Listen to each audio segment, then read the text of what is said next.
Fashion ஷோல announcement பண்றாங்க. கங்கா டெய்லர்ஸ்ல இருந்து கங்கா அண்ட் குமரன். விஜய் வந்து காவேரி கிட்ட சொல்றான், அப்பையில இருந்து அனௌன்ஸ்மெண்ட் பண்ணிக்கிட்டு இருக்காங்களே, அவங்கதான் போயிட்டாங்களே.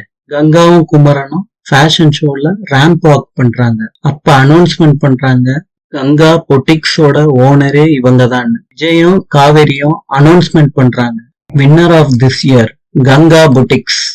குமரனுக்கும் கங்காவுக்கும் பரிசு கொடுக்கறாங்க. பாட்டி கிட்ட குமரன் சொல்றாரு, கங்கா எனக்கு தன்னம்பிக்கை கொடுத்தா, அதனாலதான் வந்து எங்களால பரிசு ஜெயிக்க முடிஞ்சிச்சுன்னு. அங்க நடந்த மாதிரி நடந்து காமிக்கல குமரன் அப்படின்னு பாட்டி கேக்குறாங்க. அதுக்கு நடந்து காட்டுறாங்க ரெண்டு பேரும். நாளை சந்திக்கலாம். இன்றைய பொது அறிவு. தமிழில் முதல் பேசும் படம் எது? பதில் காளிதாஸ். நாளை சந்திக்கலாம்.